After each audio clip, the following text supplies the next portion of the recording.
We are live! Right now we are. You're watching this in 2 weeks. We're possibly not live. But we were live when we recorded it. We don't edit this, that's what I'm trying to say. Am I making myself clear? I can hear you now. Oh, could you not hear me before? It's a bit loud. It's a bit loud. Are you I getting on in years? Yeah. Turn it down from 11 to 3. There you go. Sorry, mate. Sorry, that's too loud, is it? What about that? That's far too loud. There you go. Apologies about that. I'm having problems with my geriatric. I shouldn't talk about that. I'm getting on in years myself. Yes, we're back. We are live as we can be. We're here, but we're definitely not queer. Not quite yet. They haven't changed us. It'll probably happen at some point. Apologies for our absence. Last week we were having fun in the sun with all this sunshine that's been gracing the UK. I've worked on my tan, and Simon has just topped up his. Coming up on the show this week, you have. Coming up on the show, get you a little higher in the BBC rankings of jobs. I'm only joking. Coming up this week on the show, we've got all the news that's not fit to print in the news. We'll be delving into your correspondence in the part of the show we like to call the mailbag or letter bollocks. And we've got a great quiz for you as well, entitled General Motors. But unlike GM, our quiz won't break down. Well, not too much anyway. The car quiz this week will be about cars generally. You see what I did there? Because it's general. Yeah. Anyway, I'll be in the role of Quizmaster, a bit like Max Bygraves, but alive and without dementia. So stay tuned for that. And it's my pleasure to announce I'm joined by my co-host and keeper of the flame of radio broadcasting, Simon. Yeah, it's a ceremonial role again. Oh, is it? Oh, okay. Yeah. I do it for the love of the art. Oh, really? Of course you do. It's going to be a great show this week. We have 2 great driving roads in our lost highways, and we're off to Bali in Japan this week. Oh, nice. We've also got an amazing motor that can be found for a few hundreds of pounds, not thousands of pounds, but it's our classic car selection. This week it's the Audi A4 Avant, which in other words means it's an estate. Avante, as in the Italian, go faster, Avante. And we're asking the age-old question of, what do you call a Spanish man who has his motor stolen? I don't know. What do you call a Spanish man who has his motor stolen? It is, of course, Carlos. So stay tuned for all that and more. I thought you deserved to. Okay. So stay tuned for all that and more. I'm Simon Susan, and who let the dogs out?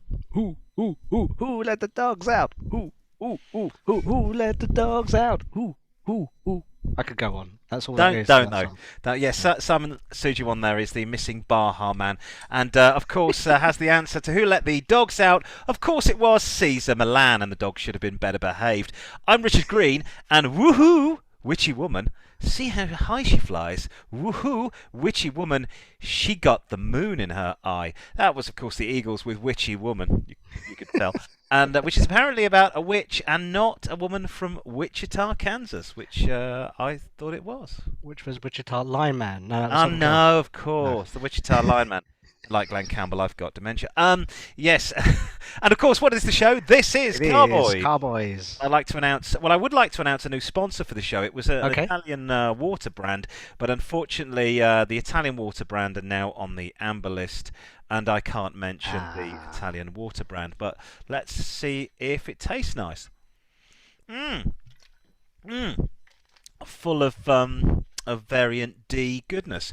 Drink it, but don't drink it. Yeah, drink it. But do you remember when years ago? You can drink the water everywhere now, but when I was a kid, if you went to France, you couldn't drink the water. You had to boil it. No, you just didn't drink it. You washed in it, you brushed your teeth in it, but you couldn't drink it. I think you can drink the water now in France. Not been to France. We've not had an opportunity to go to France and try it. Or anywhere. You still can't drink it in Thailand, I don't think. Not out of the tap. But you can wash in it. I used to boil when I lived in Thailand. I used to boil the water and then put it to one side and then it cooled down and then put it into a big jug. And I did about a week of that. And thought I'm just going to buy bottled water. Turns into syrup. Life is too. Yes, life is just too short for boiling the impurities. But yeah, but it's great. Europe now is on the amber list. Oh, could you be an amber gambler? Do you remember that? An amber gambler. That was when you. It was 1970s, I think, by the Central Office of Information. And it might have been. I'm not sure, but it might have been young Mr. Savile saying, "Are you an amber gambler? By the way, can I put my hand on your knee?" Yeah, it could have been Jimmy Savile advertising being an amber gambler. Were you ever an amber gambler? I was never, No. ever. Good. I am constantly. As the art saying goes, red means stop, green means go, amber means go faster. Time now on the show for my rant, when I take a sideways view of the world from my own weird and I would argue warped perspective, not unlike other sections of this podcast. This is not going to be an open debate or even a mass debate. This will be the totalitarian part of the show where I rule supreme as Ein Kommandant. This week I've been thinking about people over the age of 50 not connected to the internet. Who probably that's our listeners, isn't it? That's our viewers. People over the age of 50 not connected to the internet who are going to become a cropper this year if they live in a city and they drive an older car. Drivers of older cars across Britain will soon have to come to terms with the concept of emissions tax zones in the most polluting cities, all of which are far less polluted than they were 10 years ago or 20 years ago back in the 1970s. Under the new government orders, councils have been told to curb their air pollution levels, and to do so they should get rid their roads of the dirtiest vehicles. So, London, Newcastle, Bath, Bristol and Oxford are amongst the nation's cities that are going to have new congestion charges for older vehicles if they come into the city centre. The strange thing is, these rules are not universal. So, I can drive my petrol Honda Accord into London, Birmingham and Bristol, but not Oxford soon, as Oxford's planning to ban all but electric vehicles from the centre of the city. Meanwhile, Oxford City, really. Meanwhile, my father can drive his 17-year-old car into Bristol, but not Birmingham or London, because Bristol have only banned diesels. And in Worksop, that's got no bans on any cars, but unfortunately no one wants to drive to Worksop because it's a shithole. Sorry, Worksop. But it is. Now, there's a different pricing on these zones. Birmingham this week became the first UK city to introduce a charging zone for cars. This is outside of London with the CAZ, or Clean Air Zone. It wants £8 a payment each time a user of a non-compliant vehicle, £8, it's quite a lot of money, enters the boundary around the city centre, which is strange because I'm a Midlander and the only way to get into the city centre of Birmingham is drive. I mean, it's very small, but it's the centre, and if I go out in Birmingham, it's not that often, but I've got a relative who has a flat bang in the centre. I drive outside their flat and I park, which is fine because I've got a modern car. But my father couldn't do it because he's got an older car. Now, London, the ultra low emission zone, that's been enforced since April the 8th, with drivers of diesel cars not adhering to Euro 6 emission standards. Basically, if you've got a petrol car, it's pre-2006, but you've got to check your reg. If you've got a diesel, it's sort of 2016, and cars prior to that. So that's £12.50 a day if you've got an old car, plus the £11.50 a day if you go into the congestion zone, which is the smaller bit. So to go all the way to Trafalgar Square and get back in, say, a 1974, I don't know, 1974 Triumph Stag, it's going to cost you £25. But it's going to cost you that even if you've got a 1998 Mondeo. Yeah. That's 24 hours a day now, 365 days a year. The daily charge means you enter the zone at 2300 and you leave at 2 a.m. You're going to have to pay twice for the congestion charging zone. So that's £25 plus the £12.50 a day. It's going to be too expensive to go anywhere. Now, my worry is not for those people who want to drive into the centre of London in particular, because they have more money than sense. It's the people who live in around the city centre, who maybe don't have the internet, who haven't been told by the government the cars they currently drive are not ULEZ compliant. I've received, I don't know about you, nothing from the DVLA telling me whether my car is compliant. I had to look it up on the internet. I'm waiting for the deluge of older drivers, poorer drivers, drivers who have older cars, a lot of people with reduced circumstances with no cash. They're going to be facing fines of thousands of pounds, some worth more than their old car, because no one's knocked on their door and go, by the way, with the DVLA, your car was built in 2001, it no longer, you live in Chiswick, which is not in central London. The congestion charge zone is what I would traditionally call London. It's up to about zone 4. It's pretty suburban, most of these places. I've got friends that have got 2013 VW Polos, diesels that have had to sell. Mm. But because they're in their 30s and they know what's going on and they're young and trendy, but people that are not on the internet are not going to know this. I mean, it's all right for a company boss that can swan about in a brand new Tesla, but say the 78-year-old has got a 25-year-old Volvo to get to and from the supermarket once a week. Maybe he doesn't even have a mobile phone. He is in for a shock when he starts getting these bills, and he'll think, well, what have I done? But nobody's told him. Nobody said, your car is too old. It's a P-Reg, and you live in Hackney. And it's going to be the same in Birmingham. People are going to keep going because you do. Birmingham has crap transport. It's got shite transport. It's got a tram that goes to Wolverhampton. Well, nobody frigging well wants to go to Wolverhampton, for God's sake. It's like you can have a tram in London that goes to Deptford. Oh, yeah, I really want to go there for a day out. The public transport's not good enough. They haven't gone, okay, well, we're going to do this. So what we're going to do is we're going to make car parks here and there, and then you can catch the bus in, and we'll make it really simple. All around that centre is just going to get packed with people parking and then jumping in an Uber to come into town. It doesn't make any sense at all. So goodbye Birmingham, goodbye all the shops, goodbye Central London. Have you been into Central London recently? Oh, no, I haven't. It is dead. It is like a ghost town. So you're just increasing more. So what do you think about that? Yeah, this is sort of signs you might see and not really understand what's going on. So the problem is, this week my car has developed a noise. I think it's the serpentine belt needs replacing. So I haven't been driving it. What is the serpentine belt? This So is it the cam belt. drives. Yeah, it's not the cam belt. It drives the ancillary devices. So like the alternator, the air conditioning unit, the water pump, all that sort of stuff. So I thought, not to risk it. I ain't going to drive it. But then the problem is our transport system here in London, even though it is London, is rubbish. Yes. So I've been using public transport right away from my house. It's adding an extra. Actually, no, I leave at the same time and get to work at exactly the same time.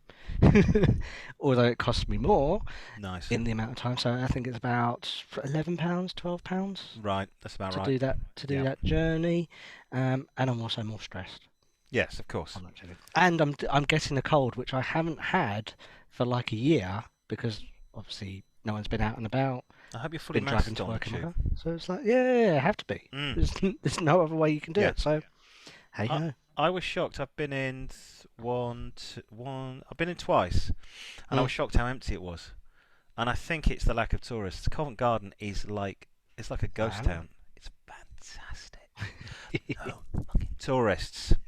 I better get at some music because it's news time, isn't it? It is. Where are we? Apologies. Yeah, I know. I should have got ready. I was just ranting too much this week. It's time for the news.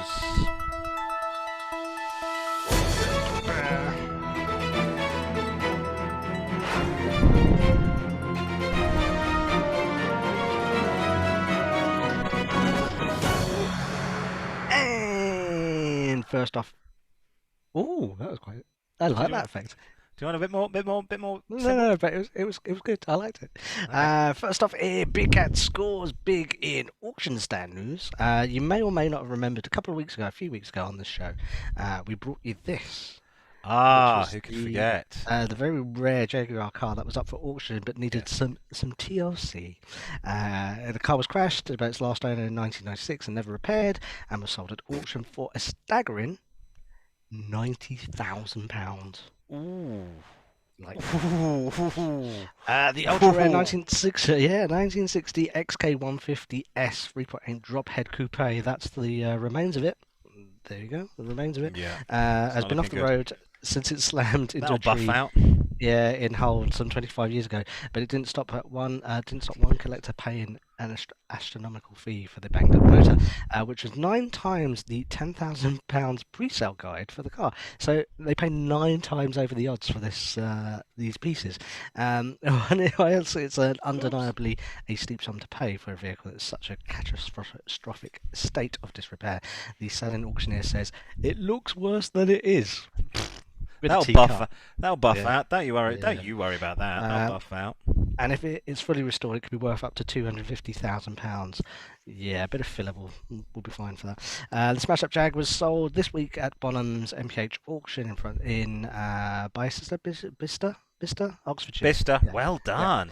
Good Yes. man. And for the Americans out there, Bicester. A live drive-through sale with each lot driven in front of bidders. Although it's one of this one was more dragged in front of the crowd because obviously it's in. Just over 2.5 examples. Is that right? Wow. 2.5 or 2.500? 2.5? I don't know. Examples of the XK150 were made by the British mark at its Coventry assembly plant. The 3.8 litre straight six-cylinder petrol engine fitted to the S 2,500. It's got to be. Yes. The S version, like this one, was produced a claimed 265 horsepower. That's more got like 2.65 horsepower, not 265 horsepower.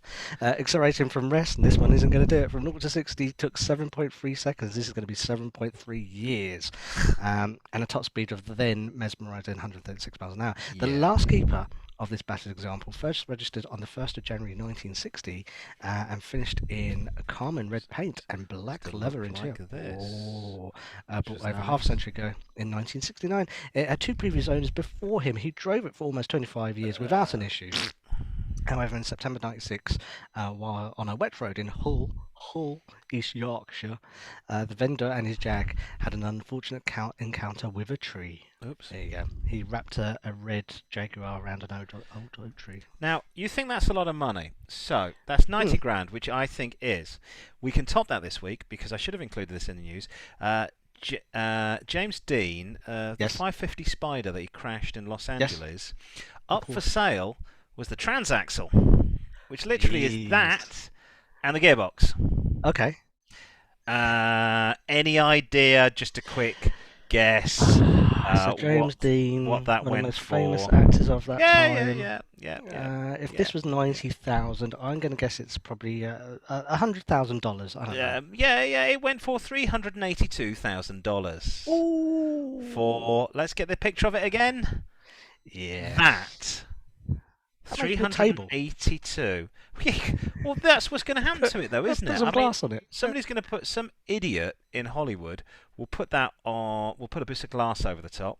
Hey, look, James Dean, and then the 28-year-old YouTuber he's banging, this movie executive, will go, "Who's James Dean?" Yes, more than likely. So yeah, well done for that. Meanwhile, in racing towards death news, as we reported last week, electric scooter trials will begin in London this month, but transport chiefs are now admitting they could be 100 times more dangerous than bicycles. So bicycles dangerous. These things even more dangerous. A study by TfL based the data. Yeah, that's what's going to happen to you. On US found riders needed hospital treatment after accidents every 3.1 years on average, with many suffering head or neck injuries. TfL, Transport for London, said comparisons with the US were difficult, but the number of cyclists killed or seriously injured hurt in London was 2.7 per 1 million journeys, or roughly 100 times fewer than the expected in e-scooter studies. More than 200 injuries to e-scooter riders have been recorded in London in the past 2 years, according to police, along with 39 incidents of pedestrians being hurt after being struck by an e-scooter. Campaigners believe the true figure is higher. They called for the pilot scheme to campaigners believe the true figure is higher and called for the London pilot scheme to be halted. Street Access campaigner and coordinator at the National Federation for the Blind, Sarah Gayton, said it is shocking that TfL is launching yet more rentable scooters. That's from the Daily Mail. These scooters are provided by Dot, Lime and Tia. They're going to be restricted to 6 boroughs in North London, limited to 12.5 miles an hour. Police. So in my area. Yeah. I'm sorry, but where do these people live? Electric scooters are everywhere. I saw one on the 316 dual carriageway the other day. They're on the parks, on the pavements, driven with twats with no helmets, no training, no insurance. As I said the other week, I saw a mum and a dad at a level crossing, each on an e-scooter, with a 5-year-old on the front bit of one of them, and on the back of the mother looked like an 18-month-old baby, no helmet. And Ryland likes to ride them as well. Hey, look at that! On my thighs. Yeah, for people out the country, Ryland is a very awful. Well, he looks like a member of the Muppets with the poop. You know, he could be an extra in the Muppets band, but he apparently is a broadcaster Mm, on Radio 2. It's not what I'd call it, but allegedly. Yeah. allegedly, that is Um. it. Uh, Allegedly a broadcaster. What do you think about uh, e-scooters? You can get one. One for no, each five. I don't want one of these. I'm not being funny, but in the research where they're Now talking go on. about, Break the no, habit of a lifetime. they're talking in the US. The roads. Have you seen the roads in the US? They are much Oh, bigger than they yes, are here in yes, London. yes, yes. I've sent my my regards to Broadway once. I was on Broadway about, Mm, how old's the youngest? About 5 years ago, and the roads in America have got worse since I was last in America, sort of 25 years ago. I was like, yeah, why are the roads in New York even worse? There are potholes everywhere. There are no yeah. longer nobody drives the Crown Vics anymore. No. And nobody drives Priuses. Priuses taxis were the thing for a while. Now Mm, all the yellow cabs in New York are 4x4, not even SUVs. They're big 4x4s. wow. Because the roads are so shite. They're big yellow Chevy Suburbans.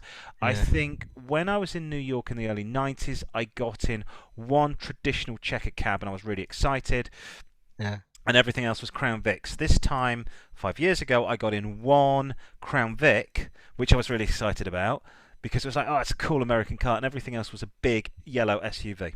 Mm, The road, because the roads are so crap, they're really crap. I mean, the infrastructure in America is awful. So riding an e-scooter, apparently they're big in Austin, Texas. I think you're okay. off your box if you. I get an Yeah. electric motorcycle, I get an electric bike. It's not for me personally, but the electric scooters are too damn dangerous. You hit a pebble and you come off. See, this is the thing. You can hold the two opposing views that yes, we agree that things need to be done about emissions and making it cleaner and all that stuff, hmm but these aren't the answer. So, I borrowed a push along scooter at work about mm, 18 months ago, and all I did was went around a business park, went into town, bought something from Sainsbury, came back on it. So this is I have been on scooters before, and I came a what cropper about coming back. Segway? Oh Have you no, been on that one of those? no, have you? No, No, I'd I like to. Just for I'm not fun. sure. Yeah, maybe somewhere safe. But my story was I came a cropper just before I got back into work and put a hole in my jeans. I fell off and cut my knee and felt like a right Ow. numpty. You get a It didn't boo-boo. look good. Yeah, I had a boo boo. And my wife was laughing at me, going, "You're an idiot." I was like, "Yeah, I know, but I just wanted to see what it was like to go around." She, "You're a real idiot." You got to try these things. Yeah, When the exactly. opportunity presents itself, you have to try it. It was a free scooter on loan by the organisation I was working for, and my advice would be don't get on one. Mm, okay, moving on, and it's in time to plug in your pickup news. Mm. Ford, the Blue Oval, has taken the covers of its new $40,000 F-150 Lightning, the first electric version of its best-selling pickup truck that will go head-to-head with Elon Musk, the electric Jesus, Tesla Cybertruck when it hits the US market early next year. On the inside, it looks very much like its immensely popular gasoline-powered version. However, the batteries and electric motors replace the conventional internal combustion engine, freeing up space for the Mega Power Frunk, which I see what I've done there. It's a front trunk. And Mm. can carry up to 400 pounds. I'm assuming that's weight, not money.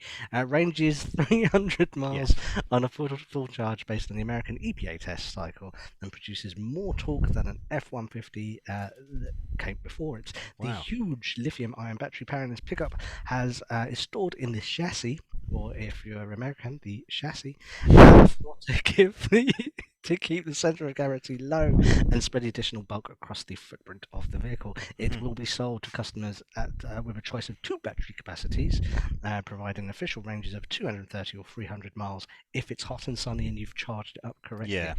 Because we all know what phones are like when you not charge them or you overcharge them and Or it's all that stuff. cold. Yeah. The latter should be matched for the entry version of Musk's much anticipated Cybertruck. Linked to a dual motor four-wheel drive powertrain, the small capacity F-150 Lightning produces 412 bhp, which is 775 foot-pounds of torque, while the extended range version powers up to 555 bhp, and the torque remains the same. Is that a song by Led Zeppelin? Oh, it's the song remains The the same. talks that now, yeah, the talk remains the same. Yeah, I think it is. It's great. Choose the latter, and it Baby, will be baby, baby. it will be quickly quick off the mark. Ford words, not ours.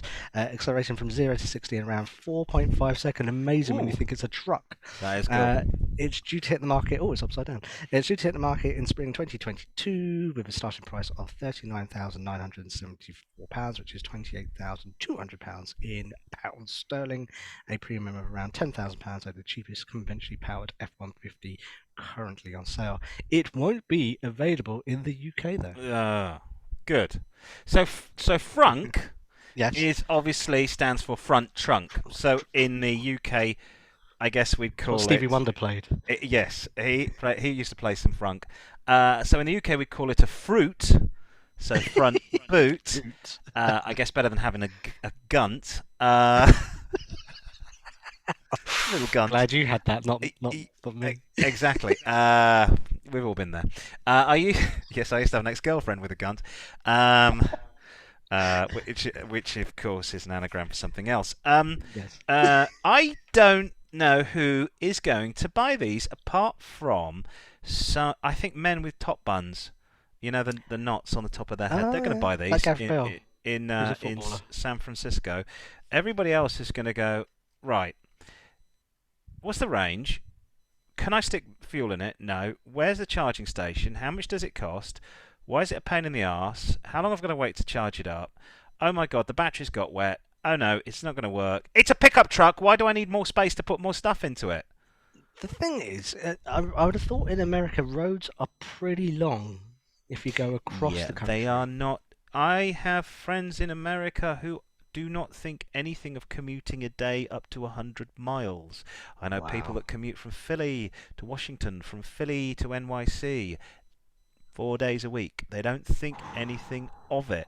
There are big commuting distances because the roads are straight. There's not that many people. You can just get on the highway. You can stick it in drive and just go. England completely different. So for the lesser battery-sized model, which has a range of 230 miles, if they're doing 115 miles, that's really pushing the range. Yeah. It doesn't make any sense. It's for people fannying around LA, which is fine. Fanny around LA in an electric car, but who's going to buy this? Not me. Not going to win you any friends. Finally! Oh, I was going to say, Elon Musk, before we go, I keep seeing, I'm sure I'm seeing the Elon Musk satellites. How many are up there now? You're the scientist. There's loads. There's loads. They're quite an amazing thing to watch. They are spaced out probably one every couple of seconds. There's one chain of about 150. But are NASA worried that, how are you going to get space rockets through that if you've got all this space junk doing this? We just blast it out of the sky. Okay, sounds good. And finally, in George Jetson news, the world's first flying race car, which can go from 0 to 62 miles an hour in just 2.8 seconds, has entered production ahead of its first uncrewed That's a drone. race. It is basically they've welded on 4 or 5 drones onto the. It looks like the body of an old Cessna. 10 of the craft, named the Airspeeder, like the company that designed them. That's the sound it makes. Sorry, yeah. They're going to be assembled. Jetsons. Here they are. The car doesn't look anything like this, unfortunately. Here's boy Elroy. His wife Judy, and I like when Judy used to steal money out of his wallet. You go, oh my god, I'm gonna have to slap her in the face later on. I want to live in that's the future. That's a better future. You just have pills for breakfast and dinner, and you live on the moon.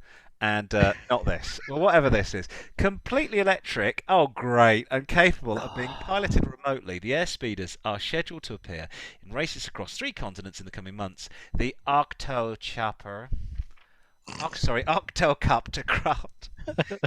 What are you getting? How are you getting to work today? In the Octocopter, craft sports 8 rotor blades surrounding the central cabin carbon fibre cockpit and is capable of a maximum speed of 75 miles per hour. But 0 to 60 in 2.8. According to the developers, racing applications will help accelerate the development of flying cars and leads to faster mass adoption of the technology. The announcement comes just 3 months after an Airspeeder prototype went out of control at the Goodwood Aerodrome. The craft was Nice. being controlled remotely, soared to 8,000 feet into the Gatwick Airport flight path before crashing near houses in Chichester. Totally sounds safe, doesn't it, this thing? Mm. According to developers, the airspeed design is a mixture of helicopter, a fighter jet, and a Formula One car with the cockpit. No. Take me to the octocopter. Um, it's also plainly obvious that many people, I don't know, it's. You see, I didn't think that. I thought the future would look a bit more like this. Those are the droids you're looking for. That's, isn't that the speedster? That is the speedster I was looking for, Luke. That was Feel the not Mark One. this. This looks crap to me. This looks very Heath Robinson to me, and slightly scary. And I don't think I want to go in it or rent it or Mm. anything. What do you Mm. reckon? No, that's not for me. It's just Those a aren't joke. the octocopters we're looking for. Was the Sorry. other one sponsored by PricewaterhouseCoopers? It says PwC on the side. I guess. PricewaterhouseCooper. Okay. Yeah. Or is that P? Is it? No, it's an I. I will. IWC. Idiot Waterhouse-Cooper. I don't know. Yeah. Idiot water closet. Yeah. Anyway. Who knows? It's sponsored by somebody. They're not sponsoring this, so they can back off until they do. Yes, so let's go from the future now to the past. As we call up the music, we strike up the band, and of course, this means it's time for the classic car selection.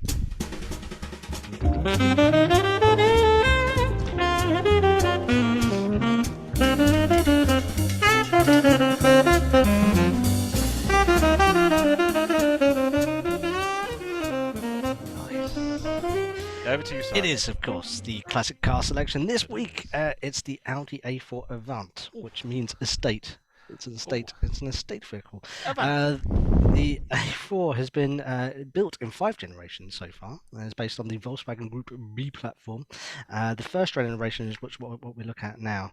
Is succeeded the Audi 80, which was the automaker's internal numbering. It also suggests that it follows the lineage of the Audi 80 as well, so it's just a development of that. The Avant or Avante, which means estate or wagon, was introduced November 1995 and went on sale in February 96. The A4 Avant comes very close to the standards set by the BMW 3 Series Touring, which at that point was not very popular here in the UK, and the Mercedes-Benz C-Class. It's a well-built and high quality estate that offers good carrying ability and excellent all-round comfort. Nice. Its understated looks, solid interior, and superb reliability make it a favourite for family buyers. And it's a superb used buy. There you go. There's another one. What you'll be getting is an advanced front-wheel or four-wheel drive chassis, elegant, well-proportioned looks, superb build quality, and so far good reliability. The diesels, which are although are VW, but we should gloss over that, remarkably economical. The petrol 1.6s are a bit slow, but the 1.8 turbos are. Is it a Passat? It's the 1.8 turbos are understated motorway flyers. Apparently, these cars are an intelligent buy as well as a desirable one. Equipment levels are relatively high for a German vehicle, at least, and you'll find the most cars come in the superior SE spec.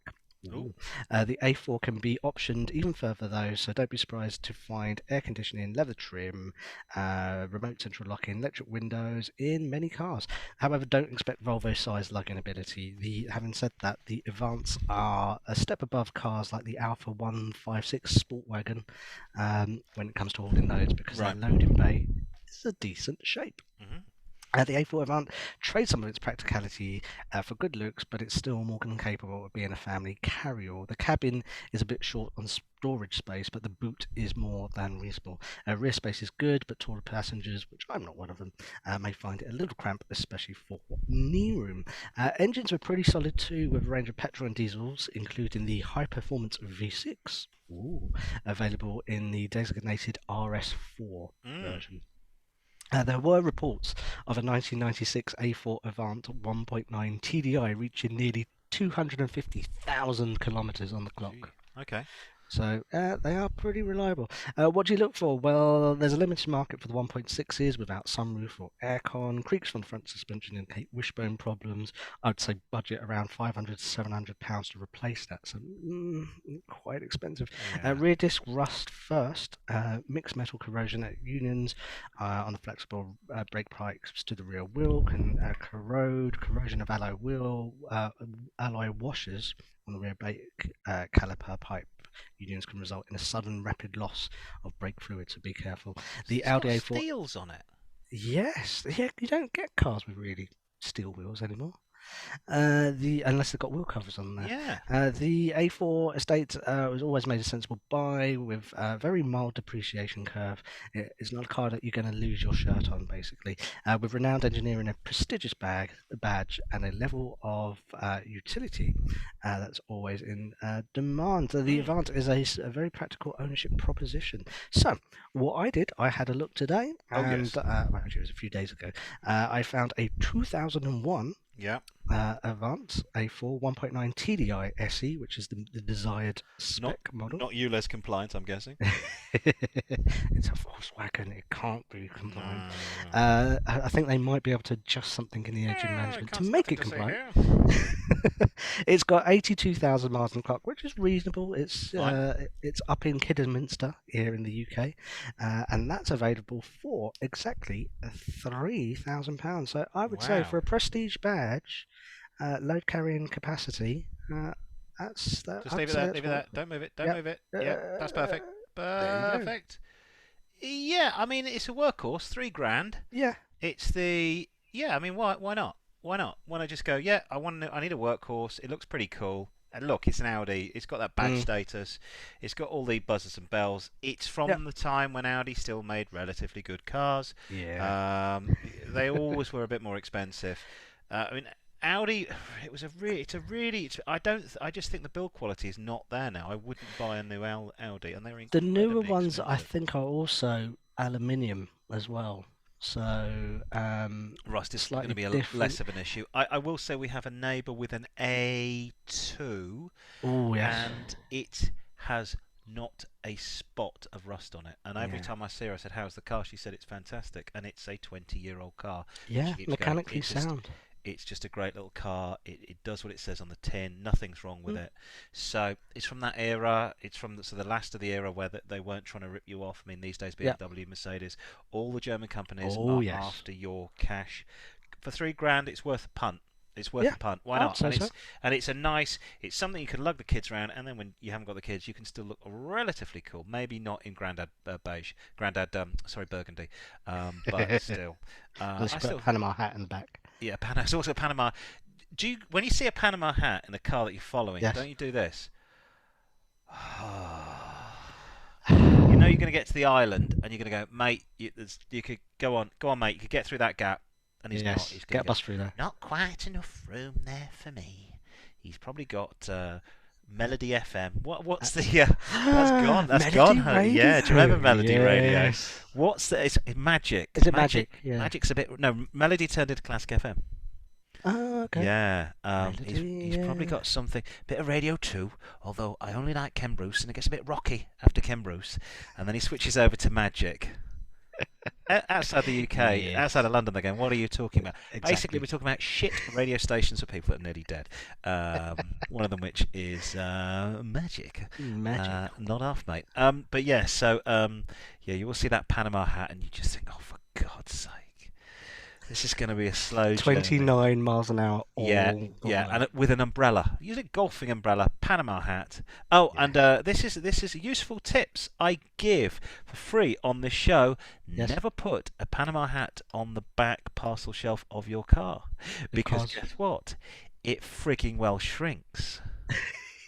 In the I sunlight. have a proper Panama hat, and I think it's from Ecuador. It's where they make them. Mm. And it was beautiful, and I bought it to go to the races, and I wore it, and I looked very cool. And then, stupidly, I left it on the rear parcel shelf of my car, Yeah. and it shrunk, and it doesn't fit. It looks like a pea on a dustbin now. Or does that mean your head got bigger? Or... Does your head get bigger? Oh. I don't think so. No, I think the hat. You're like the T-foul guys. Is it just getting bigger and bigger? I'm just going to like a bobblehead eventually. Like, who is it? Alec. Whose head is getting bigger? That actor, Alec. The one that has the Spanish wife that's not Spanish. Joss Alec Ackland. Baldwin. Oh, His Alec head gets Baldwin. bigger all the time. He's got a giant head now. Yeah, he's got the Spanish wife that isn't really Spanish, but she was pretending to be Spanish Ah, okay. for ethnic kudos. She was I like, see. I'm from Barcelona, and really she was from Boston.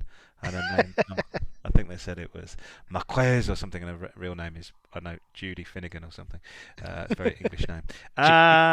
Cool. Okay, you want to get your car or suggest to us a fantastic car for us to feature here on the show.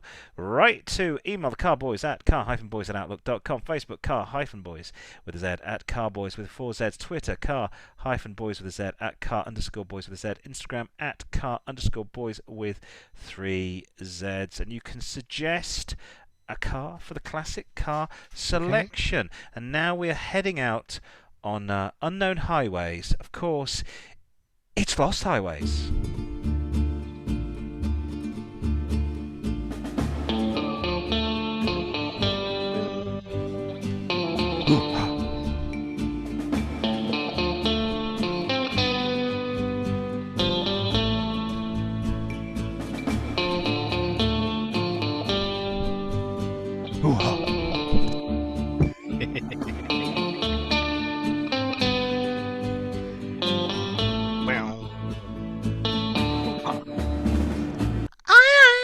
We can't play that one because it'd be copyright.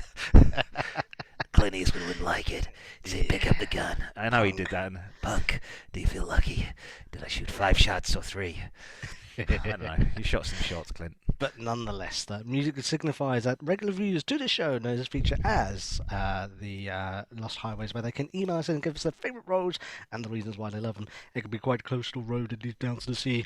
Alternatively, it can be a straight 2-lane blacktop that leads to infinity and invites you to gun the pedal to the metal. And whatever your person is, let us know your perfect driver roads. There was all the details on the screen now. And first in the inbox this week is Maverick25. Hello, Maverick25. He says, "Dear Car-Boyz, love the show." Feel the need for speed. He does. I think he likes Top Gun as well. One of my favourite drives is on the island of Bali. Ooh, never been there. The south is notorious for traffic jams, so head north instead at the Kintamani mountain road from Singaraja up in Kintamani, the Mount Batur volcano crater rim. It takes about 2 hours and runs over 40 kilometres and can be driven. It can be driven, but if you boys feel adventurous, why not hire a motorbike? Don't like motorbikes. If you do, advise you to go the other way, as it will be mainly downhill. There you go, good advice. The mountain road winds its way up to Mount Batur through tropical Balinese villages, past roadside temples, through clove plantations and fruitstone villages perched on a steep ridgeline with astounding views of surrounding ridges and to the far north coast of Bali. The road starts 7 kilometres east of Singaraja, Bali's far north coast. It's a large, clearly marked road with the sign Kintamani. The scenery is gorgeous, and as you can see in the picture, and ever-changing. There's almost no traffic. Look at the colours there. Never been to Bali. Gorgeous. I have been about Yes. 8-9 years ago. And it was great. I went to Bali, to Lombok, to where else did I go? Labuan Banjo, which is Flores. I took a month out. Yes. And I went and did some surfing on Bali, badly, I might add. But I did climb the sister mountain to this, called Gunung Agung or Ajung in Bahasa, and you can see this mountain from the mountain I climbed. But I say I literally did climb. I thought it was going to be just a walk. So Yes. you start at midnight at the bottom, and I thought, great, I'll have a few beers before we go. Got there, and we went from walking like this to walking like this to climbing trail with a torch in my mouth, going, I'm not really into this. Why are we doing this? I'm knackered. I've had 3 pints. What the hell's going on? And we got to the top at about 5:15 in the morning, and then saw the sun rise come up through the clouds, and there's a caldera, and and it's the one that exploded in 1967, and then it exploded again in Okay. 2017. Thankfully, it didn't do it when we were there. But there's lots of red rock, and you can see it, so it's beautiful. But Bali is fantastic, and I never drove in Bali, but it's just cheaper to get on buses and just hire guys to take you around, and Okay. taxis are cheap. But the roads are pretty empty, so I think you'd be okay hiring a motorcycle or Yeah. or a car. Pretty quiet. It's not super busy.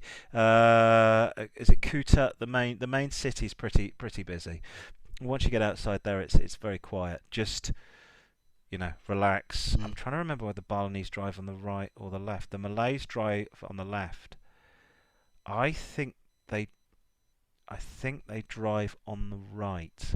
I can't Okay. remember. That may have been a reason, or maybe actually, maybe they drive on the same side as us. I Yeah. can't remember. It was a Dutch colony. We'll look it up. Anyway, look, we will look it up, but bloody hell, I can't say. It is a wonderful place. Very, very chilled, very nice. You can get off the beaten track. Ooh, There's lots of nice. jungle. I sat one day just drinking coffee at this and watching people pick rice and thinking, thank God I'm not doing that. But it's beautiful countryside. The people are very mellow. Yeah, it's cool. I recommend it thoroughly. Finally, in this segment, anime says, Dear Car-Boyz, if you are looking for something different, have you heard of the Nadaru Loop Bridge in Japan? Hoi! I said, no, I have not. She says an example of how to build a bridge from one mountainside, brilliant, to another. It looks like it's in Birmingham. She said, so the mountains are so steep, it's not possible to build a road at the same elevation on both sides. So the double spiral brings cars up or down a full 45 meters, while seemingly suspended in a valley between the two mountainside. It's an amazing bit of architecture. Coming upon this bridge in the middle of the road is quite a mountain. It's quite experienced. The spiraling bridge it goes around like a serpent. It was finished in 1982 and has become a popular landmark on Highway 414 heading south from Tokyo towards the hot springs resorts of the Izu Peninsula. The road itself is around 1.1 kilometers long, 80 meters in diameter, with a speed limit of 30 kilometers, not miles an hour. It's about 22 miles an hour, and it's the first proper corkscrew road we have featured on highways. It is. Here's another view of it. Let's have a look. Yes, with a bus. It looks like a truck going around it. Now, I love in London. The nearest quirky thing to this is the Hogarth roundabout with the flyover that they put in 1967 that they were supposed to last for a few years, and the flyover thing is still there. We featured a photo where a guy had got stuck between the bollards the other day. I went to New York a few years ago, as I mentioned earlier, and the Queensboro Bridge that crosses to Queensboro from Manhattan, from near where the United Nations are, stops off halfway. It's bridged literally by Roosevelt Island or Blackwell's Island. Yeah. And on Blackwell's Island, a lot of the people that work at the UN live there. It's so close to getting to work, you literally jump on a cable car from Blackwell's Island, from Roosevelt Island, and get the cable car over to Manhattan, and you go to work. Well, back in the 1960s, up till 1967, they had a lift for cars to get on and off the island. Nice. How cool is that? It's just like this. I love quirky, weird. Isn't that just so strange? You'd never get it built now, but why not? What a lovely piece of architecture. Fantastic. I love it. I do like it. And you would have to sing the theme tune to the Magic Roundabout, of course, while going around that. Don't forget to like and subscribe to the show, because we like you and we want you to subscribe. Send us your comments. We've given all the details earlier on, so keep those coming. Of course, it's time now on the show to bear down hard and pray for release. Yes, the sound goes. It is, of course, the turd of the week, not the news. It's the turd of the week, not the news. It's the turd of the week. I don't know what's going on. Yeah, we're having problems. We need gremlins in the works. Gremlins, and also we don't pay for certain things that we should do. It's I'll hand over to you. It's Pick of the Pups, turd of the week. It is Pick of the Pups, where we examine a terrible crime committed against cars across the world. From driving 1988 Fiat Punto on run-flat tyres for the rest of its life, to even putting sawdust into the gearbox. We basically find a car for sale across the world, a terrible car that dared to mount the pile of feces to be crowned the glorious king of the hill. It's time on Car-Boyz, as Rich said, for the Pub of the Week, aka the turd of the week. week. This week we had an email from Silvio in Taunton. It's a Hey. very Italian name in Yes. Taunton. Hello there. I'm This car Silvio. came. I like cider and pasta. This Mamma mia. E-bugger. Here's my scrumpy.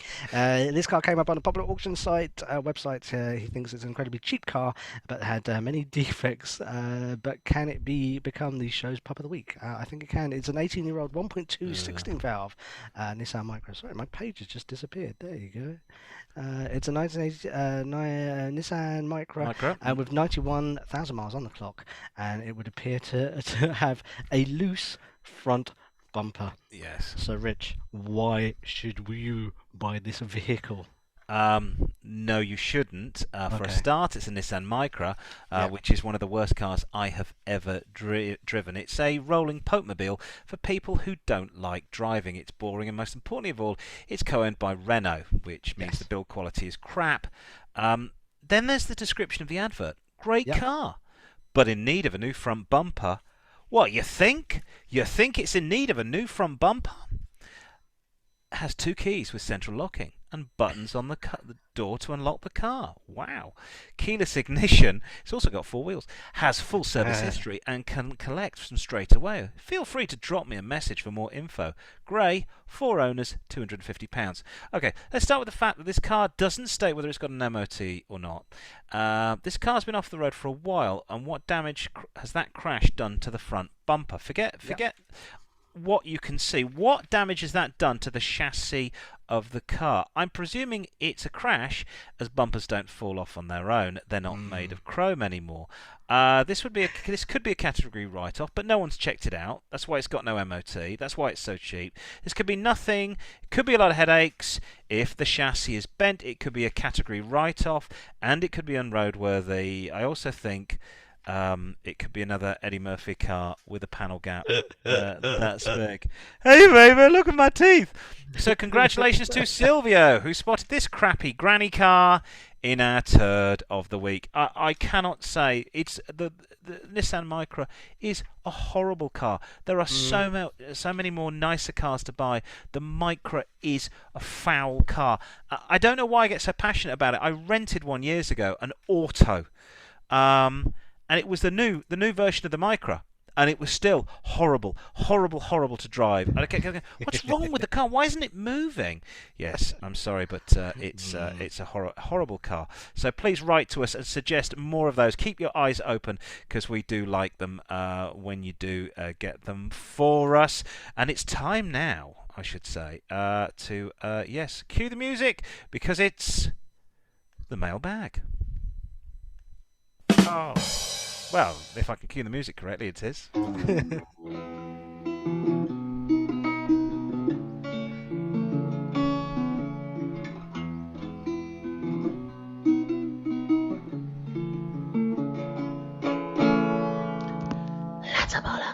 Yes, time for Letterbollocks. Over to you, Simon. Yes.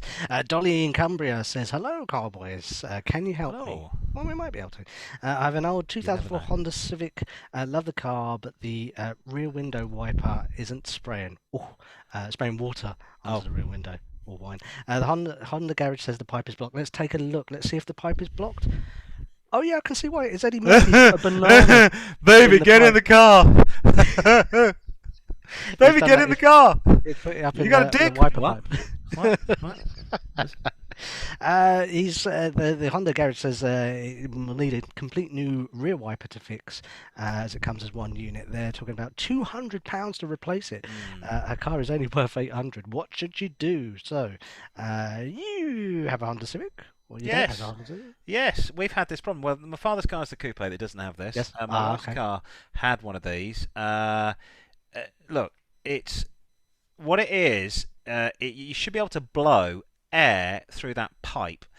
Sometimes it all corrodes together, and the plastic goes old and crappy. Blowing pipes. Hello, a banana up the tailpipe. Should have been a metaphor for something. Banana up the tailpipe. Hey, baby, you take a banana up the tailpipe? I certainly do, for a fee.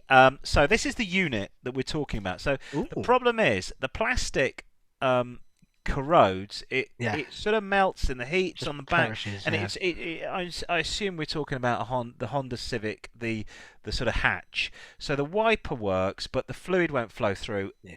By the time you, the best thing to do, what we did when out fixing ours, is we went on eBay, £30.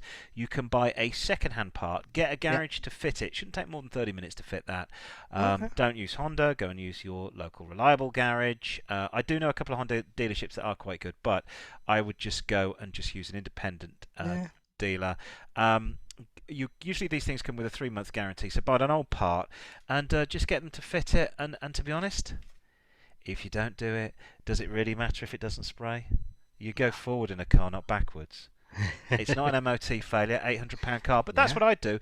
Go and buy one of these second hand on eBay. The scrap dealers give you a guarantee. They make sure Yeah. the part's working. That's what's happened. The plastic's knackered, and it's cheaper to just buy the whole new unit, Yeah. put a whole new Pretty unit much in, so. Yeah. and crack on. Thank you for that, Dolly. Michael or Michel in Bordeaux. Maybe it's Michel. Oh, Michel. be. Michael. He's been working remotely for more than a year due to Ooh. COVID, bugger, and he's decamped to his father's holiday home in France. Very nice. He drives a 2006 Mondeo ST. Nice. It looks like that. He said Nice. needs an MOT and new tax and insurance. Should he register it in France or should he register it back in the UK? He doesn't need to return to the UK as his IT consultancy firm operates remotely. He's thinking of relocating permanently to Spain as well. Right. From memory, registering a car in France is incredibly expensive. Taking a French car, bringing it to England, not too expensive. Doing the reverse is expensive. And what's the point if you're going to go to relocate to Spain? If you stay in France, go and buy a French car and buy a French car registered in France. If you don't, take a holiday back to the UK, get your car serviced, get it taxed here, and then you're in a position to relocate to Spain with a car that's legal. Registering a right-hand drive car in a country where they all drive left-hand is not good business practice, and it makes no sense. So, and who wants it? Who's going to want it? Especially it's a Mondeo. Oh yeah, okay, it's an ST, which is a nice car. But you might as well go and buy a French Mondeo ST that's right-hand drive, not left-hand drive. Yeah. The easiest thing, come back to the UK, get it serviced, get it MOT'd, get it taxed, Garage get it it if you have to. insured, and then just drive it back to France and drive it in France. Yeah. Or just go and buy a French car. But then you're going to find the other problem is when you go to Spain, is you're going to have to register it in Spain, and it all starts to get very confusing. Drive around in your English Mondeo until you know where you're going to stay, and then make your mind up. Yeah. Nice So car. there you go. It is a lovely car. Dave in Scottsdale, Arizona. He has seen a 2006 Chrysler Sebring. There you go. Oh, nice. For sale. $7,000. Is that in America? How do you know that's America? It's the yellow flag that tells you it's American.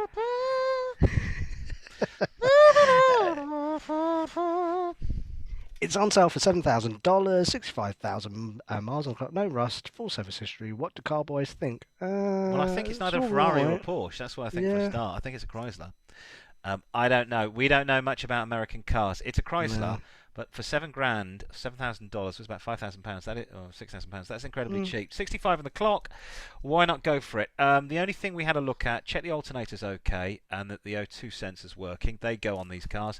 We would recommend doing a diagnostic with one of those cheap diagnostic readers. $20, and they'll show all the major faults. Plug straight into the SCART socket. As I said, we're not experts on American cars, but look online. I think this is going to be okay for you're going to get a few years out of this. Yeah. Bearing in mind it's 15 years old, but it's a nice enough looking car. It's not a sports car. It's a convertible by the looks Chrysler. of It is a things. convertible. And where is he? Arizona. Well, that's the perfect place to buy a convertible because it's hot. Although I found it too hot recently in England, which is strange. I've been driving around in my putting the sunroof open, going, actually it's too hot. I want the aircon on. Finally, Tracy in Carlisle, or if you're in America, Carlisle, lives in the countryside. There's a place on earth. So she does. Leave it out. Sorry, it's true though. She lives in the countryside, Does she need a 4x4? She's just moved out to a village outside the town of Carlisle, and her friends say she should get an SUV, but she likes a small car. She's got a 2006 Toyota Corolla. Somebody's got to have one.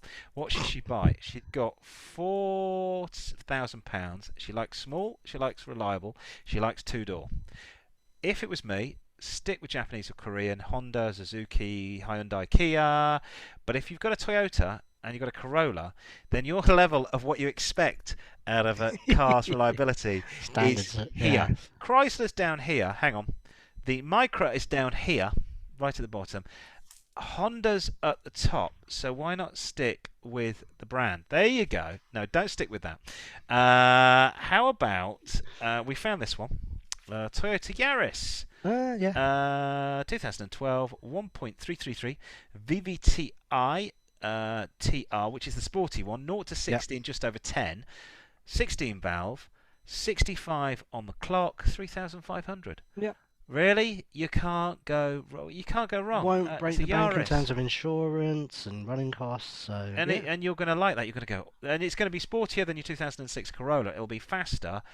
You don't need a 4x4 in the countryside. I would actually say. I think this road is probably more sportier than the That is Corolla. more sporty than the Corolla. Although talking of mountains, I went up to Pokhara in the Himalayas, from Pokhara to the to Fishtail Mountain where we were walking, in a 1970s Toyota Corolla. Oh, okay. So they are reliable. I would say controversially, you do not need a 4x4 in the countryside. If you live in Devon, in the arse end of nowhere in the UK, you need 4x4 if you live up a track. But if you live in the home counties, there's not too many hills, you're not crossing the Pennines every 5 minutes, you can get away with an ordinary car. In fact, I preferred driving my old BMW sports car, my M Sport, far more in the countryside, because the roads are better than the roads of London, with speed humps and potholes and everything else like that. So I would say, what was her name? Was it Tracy? Tracy Love. It was Tracy in Carlisle. Stick with Toyota. Go and get yourself something sporty in a Toyota, and you'll be absolutely fine. I haven't queued up the music correctly. Oh, you can't get the staff these days. Yeah, of course, it is time for our big quiz. And our big quiz this week is General Motors.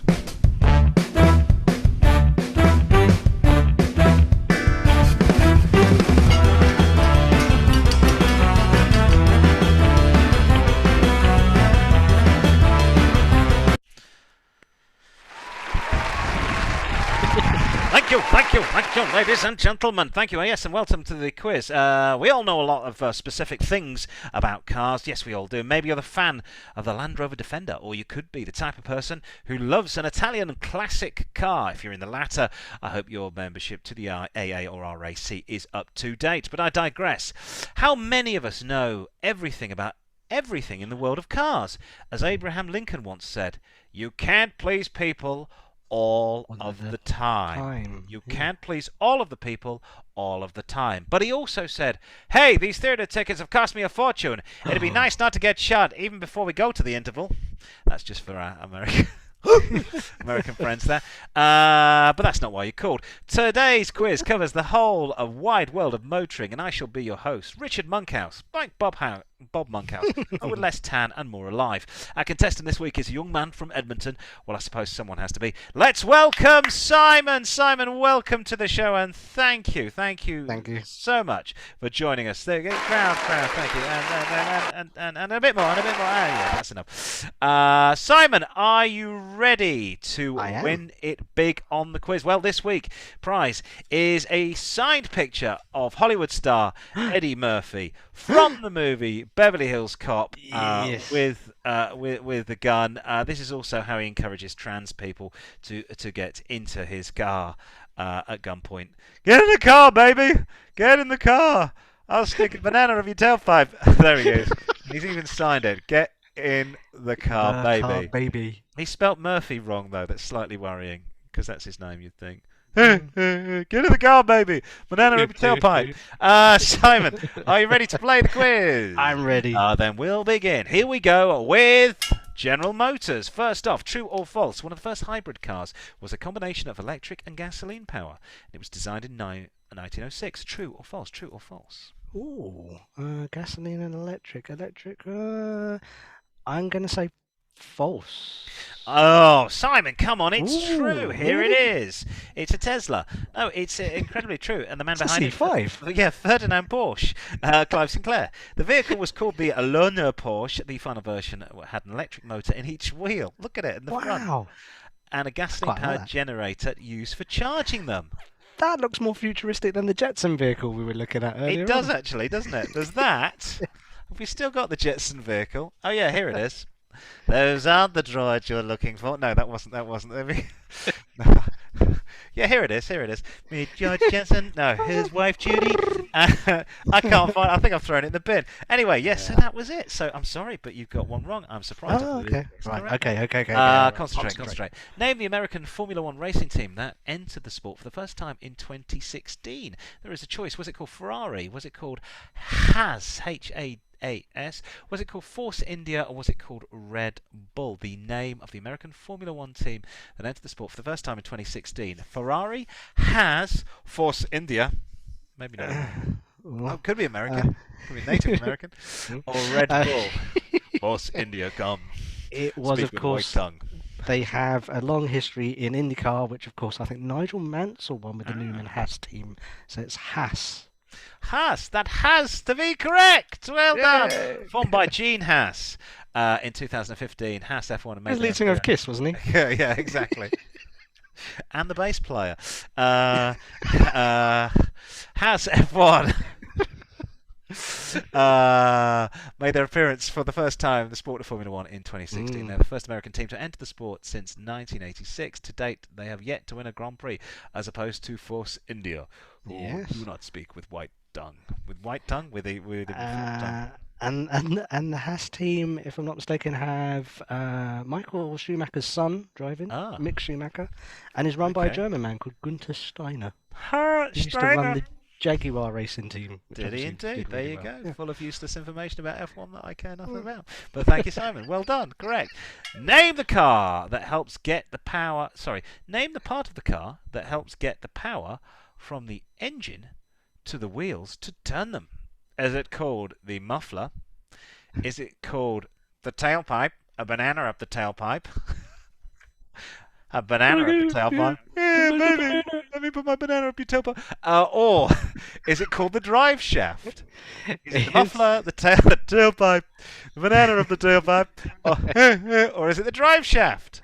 I think I'd also quite like the drive shaft himself as well. It's does. the drive shaft. Yeah. Yay, correct. 2 out of 3. Well done. Sometimes called a propeller shaft. Yes. Where, really? On submarines. The drive shaft rotates thanks to the power produced by the engine. Is connected to the back or front wheels, and this rotation helps turn them, pushing the vehicle forward. Well done so far. You are on it to winning that signed exclusive Eddie Murphy. Get in the car, baby. Oh, shoot you. Gonna cost you $120. The classic TV show The Saint, which starred the soon-to-be James Bond actor Roger Moore. Which vehicle did Roger drive? The Saint starred the soon-to-be James Bond actor Roger Moore, but which vehicle did he drive? It was a white Volvo P1800. Hey, correct. There he is, looking suave. Suits by Roger of Jerram Street for Mr. Moore. Look at that. The P1800 came out as a sports car in a 2-door coupe style. Strangely, a 3-door sports estate was also released, the Shooting Brake. Yes. More than 39,000 coupes were built. The vehicle quickly became popular, largely thanks to the TV series The Saint. The Saint. And look at that fantastic suit he's wearing. Probably designed those himself. I think on The Saint and also on the Avengers, it used to say, clothes for Roger Moore. And it had his signature on it, didn't yes, everybody would want to wear a Roger Moore suit. Safari suit. Safari, nothing like it. Well done, 3 out of 4. Yay! So you're doing Come well. on, Eddie Murphy, You're good doing- job. Come on. Name the Alfa Romeo car mechanic who started the Italian sports car manufacturer Ferrari. I can show you a picture of him. It won't help you. He looks like a bank robber, doesn't he? Um, does he have the initials GA? No, he doesn't. Oh, okay. Okay, He's I the was Alfa going to say it's Romeo G. car mechanic who started the Italian sports car manufacturer Ferrari. He had a son called Dino. Is that's not Enzo Ferrari. That Surely is it's not. I Enzo thought it was Ferrari. really. Yeah, because the thing Wow. is, Simon, what He was Enzo about a Ferrari... million years old before, He was a wasn't he? million years, but usually, let me get it right. Enzo Ferrari, looks like this. He has sunglasses on. Yeah, yeah. Oh, yeah, that Yeah, makes you see, yeah. always Now I has, see it. looks like a mafia boss. Yes, Yeah. Enzo Ferrari started the company in '47. Not only did they build sports cars, but Enzo understood that by racing the Formula One series, he could Yes. market the cars. Over the years, Ferrari has become one of the most successful sports teams. I don't think they make very good, reliable cars, but they're very pretty cars. Bellissimo. Now, Ferrari Ford link there. The Yes. Ford Mustang is a true American classic, Yes. but it was almost called something else. Pick the right answer below. Was it called Oh. A, the Ford Allegro? Was it called B, the Ford Car? Was it called C, the Ford Corvette? Or was it called D, the Ford Teardrop? The Allegro, the Car, the Corvette, or the Teardrop? I would have thought Teardrop doesn't make sense. Car later. I'd have gone with the was it Corvette? Did you say? Or the Corvette. Allegro? Bearing in I- mind, remember when the Mustang came out? 64 was when the Mustang came out. I'm still tempted to say Corvette, but then something stupid about Allegro. Let's go for Allegro. Well done. Of course, the Corvette had already come out in '56, so they couldn't call it the Yeah, I was Corvette. going to say. Yeah. And they were onto the Mark II Stingray by then. It was the Allegro, and Nice. that they stuck with Mustang. Other names that Ford considered include the Cougar, and we all like a Cougar, the Adventura, the Torino. Cougar was eventually used on Mercury, while Ford used the Torino a few years later. The Allegro was eventually used, and the name of the adopted concept car in '67. That's the Allegro. As Yes. opposed to what actually happened with the Allegro was this pile of crap from the 90s. brown. Yeah, Yes. brown, badly made by... Look at the body roll on that. Yeah, I know, British socialists made that car. Look at it. Disgusting. Actually, that's got a German reg. It's got a German Wow. reg, and it's a left-hand drive. Yeah. What? Who is buying that in Germany? Why on earth would you buy a British-made... I like the brownness and also the inability to accelerate. Oh, I would hate to buy a 3 Series or a W1. Disappointed it's not a Van der Pla. Yeah, the Van der Pla is something else. The Van der Pla is the diamond on top of the pile of crap. I would have a Van der Pla. I wouldn't have that. It's fucking awful. Anyway, moving swiftly on, the Model T Ford is the best-selling model, but how many were manufactured of the Model T Ford? Were there 1 million, 15 million, 200,000, or 3 million? That's 1 million, 15 million, 3 million, or 200,000.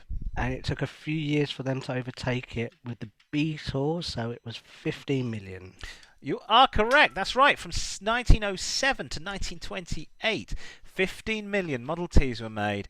And the interesting thing is, as Ford began to manufacture them faster, thanks to production lines, the price of the vehicles went down significantly. Of course, Ford effectively invented the production line, and of course, anti-Semitism within the motoring industry. From what Do you know how he did that?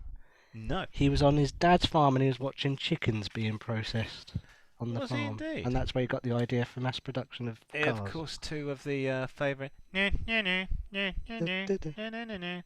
gonna get there, Ollie? Nope, because we're driving a Model T. Terrible, terrible, terrible cars, but you know, very, very, very Made successful. everyone a motorist. Yeah. Exactly. A racing series similar to Formula One, but with electric-powered cars, first made its appearance in 2014. Can you name that racing series? The Formula E. You are correct. Because they all Formula do E. Yeah, Oh, they no, all sorry, do. they and all it looks electric. nothing like this, but that It is. that's Can you imagine racing those? I don't see any of these anymore. Where have they all Nope. gone? Scrap heap, hopefully. Melted down. Absolutely horrific. Remind me what it's called. I'm having a senior Gee moment. whiz. Yeah, Gee Whiz. Yeah, Gee Whiz was the Camden's last thing. favourite car. There is a lady that drops their kids off at my kid's school that drives one. And my kids just laugh at it. They go, "Mum, look at that! Dad, look at that! It's awful." Yep, it's a gee whiz. You've Car built by got, little tykes. you've only got one wrong so far, so you I are know. definitely on the road of winning. Get in the car, baby. There it is. I hope no, they don't see that from Beverly Hills Cop. We're going to get a copyright strike. He did sign that. He signed it. He spelled Eddie Murphy There incorrectly. you go. Yeah. Chevy chose their second generation Corvette a second name related to the sea. What is it? Is it A, Barracuda, B, Turtle, 3, Stingray, or D, Shark? It was related to the sea. The Corvette's second generation, the Chevy Corvette. Stingray, Turtle, Barracuda, Barracuda Shark. came out later, so I'm going to go with Stingray. You are correct. Of course, the Yes. Corvette Stingray, as I always knew it as a kid. To me, that is one of the most prettiest car Beautiful. designs in the world, in that silver. It is a very pretty car, and somebody's Yes. whacked on massive wheels on that. That's a resto mod, isn't it? It I is. reckon they've upgraded the Big suspension. brake calipers on One of that. those really nice. They've got some amazing. I can't remember the name of the engine, but they put a modern Chevy block in these things. They upgrade the chassis, they Yeah. upgrade the suspension, they put big wheels on it. It's like those beautiful. Hemi. Are they called Hemi blocks? Yeah, HMI, I yeah. think so. I forget there's a code name for the engines they put in. I'm not a massive knowledgeable about American cars. Sorry, Americans. You can just email in and tell me what the engine they put in these when they resto mod it. But yeah, it looks very nice. So far 8 out of 9. One more to go. Which important car accessory did Mary Anderson invent in 1903? Which important car accessory did Mary Anderson invent in 1903? Was it A, windscreen wipers, B, hubcaps, C, the pneumatic valve, or for Americans, the pneumatic valve, and D, none of the above? Windscreen wipers, hubcaps, pneumatic valves, or none of the above? What was her name? Mary Anderson. That won't help. Didn't she do something like road signs or something like that? So I'm going to go with none of the above. I don't know about that. 1903. Oh, You okay, sure? maybe not. What do you reckon? Windscreen wipers. Yay! Well done. Yes. No. Real estate developer Mary Anderson was also an inventor. In 1903, she devised a window cleaning system called the windscreen wiper. Of course, these days they were not automatic, but they were operated from inside the car with some levers. I like this. I found this on the internet. What a great windscreen wiper that is. Save yourself a bit of money. I think you might lose your glove though occasionally. But that looks glue great. it on. So yes. So audience, you need to give respect that's due. Well done, Simon. Well done. You've won our quiz. General Car Motors. Fantastic. You are walking away. Lucky man that you are walking away with that fantastic picture Walking in a very strange way. walking in a very, very strange way with that fantastic picture of Eddie Murphy. Get in the car, baby! Sign picture. You can put that on your wall when the heat is on and when you too have got a banana up your tailpipe. I always thought a banana was a strange choice, or even a banana. I would have gone for a potato. Hey, banana on the tailpipe, baby! Get in the car! Come on, let me put my banana. Anyway, yes, that. Before we get a copyright strike from the estate of, oh God, he's not dead, is he? Is he still alive? No. The estate of Eddie Murphy. It's just his career. Yes, so I don't think he needs to work. He's very rich. So yes, well done, fantastic. So thank you very much for tuning in. You walk off with that. I hope you shall enjoy it all weekend. That's it from the show today. That we are off. We are back hopefully next week or maybe the week after. It depends how busy we are getting because we've got busy lives. We have jobs that actually pay us as well as this. But thank you very much for tuning in. Have a wonderful weekend. If you're in London, it's going to be sunny tomorrow. If you're in America, near the Mexican border, it's always Probably pretty sunny. And if you're, I don't know, whereabouts in the world can we mention? If you're in Mauritius, will it be sunny in Mauritius this time? Probably. Yeah. Probably. If you're in Mauritius, enjoy. Don't enjoy yourself because there's nothing to do in the world. You're just going to stay at home. Try and not cough into each other's mouths. But have yourself a fantastic weekend and we'll see you soon. Bye!